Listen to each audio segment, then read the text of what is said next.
bringing reliable and accurate information. Familiar faces that you can trust. Lighthouse News, exposing the corruption and darkness in the world. A little over a week ago, 14 people were killed and 22 were injured in the San Bernardino shootings. This shooting was eventually connected to terrorist activity, which is beginning to concern Americans about their safety.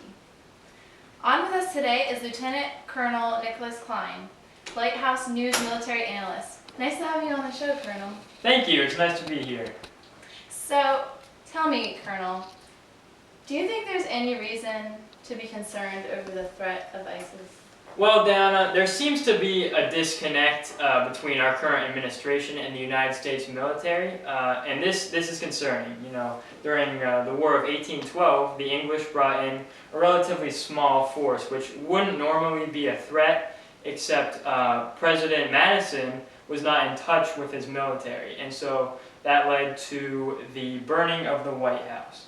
And it's really important for the Commander-in-Chief to be cooperative with the military, or the results could be catastrophic.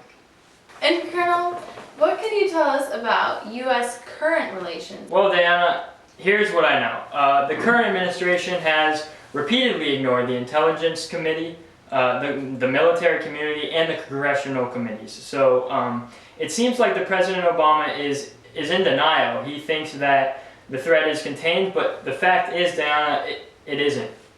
Thank you so much. It's really interesting. Would you mind talking to me about what retired four-star General Raymond Odierno said? He said, "The American people are afraid right now. The Europeans are afraid. We need to take some action to reassure them."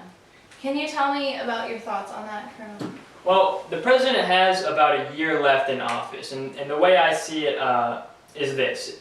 He could either be known as the president that did nothing and is responsible for the loss of thousands of lives, or the president that did his job and protected the American people. So the fixes aren't really that hard.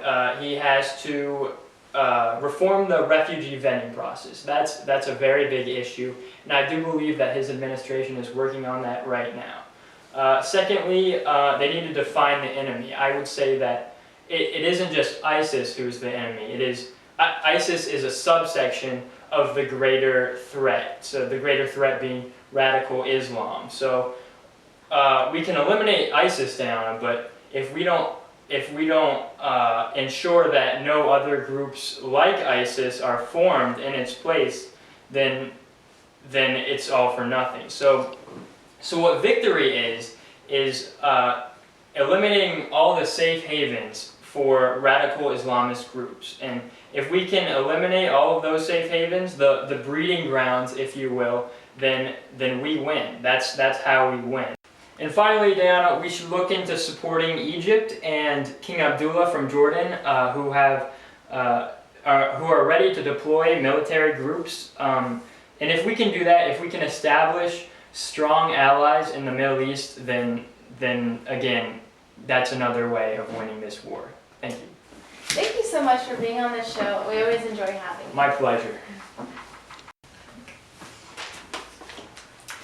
In a stunning turnaround, the U.S. Attorney's Office has decided to end the probe on former Mayor Vincent Gray's 2010 campaign. We turn the time over now to Grayson Lyman to tell us about some of the development and what's been happening. Grayson? Yes, that's right. The probe that spanned 5 years ends. Even with all the evidence, Vincent Gray is steadfast in denying any knowledge of the corrupt campaign funding. And the Attorney Office says, after thorough review of the evidence, they have concluded that the evidence is insufficient to sustain their conviction. 7 people connected to this campaign claim to be witnesses of the corrupt funding. Do you think the Attorney's Office made the right decision by ending the probe? Because there wasn't enough evidence, the court would not be able to say if it was right or wrong. However, we found it interesting that they didn't search deep into the scandal. This might be because it's a local scandal. It's very interesting. Thank you so much for your input and time. You're welcome. Recently, Donald Trump made a statement advocating for the restriction of Muslim immigration until all terrorist activity is under control. People all around the world are reacting strongly to his opinions. Clearly, people are fired up, yet his ratings in the polls simply keep increasing.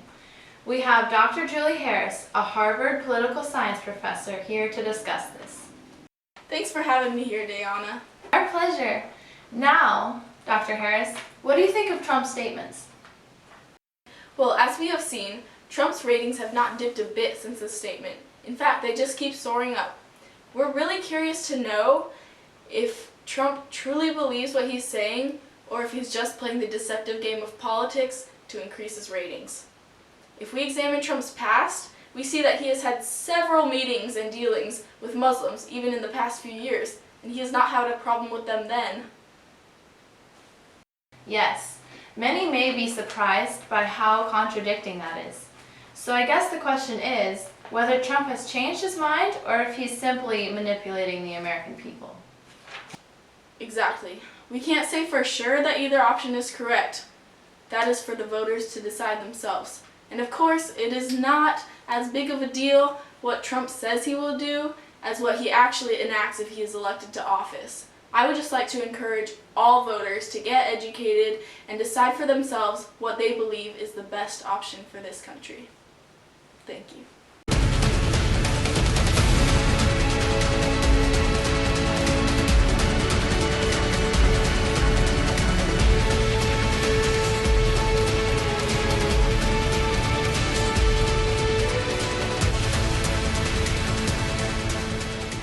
Lighthouse News.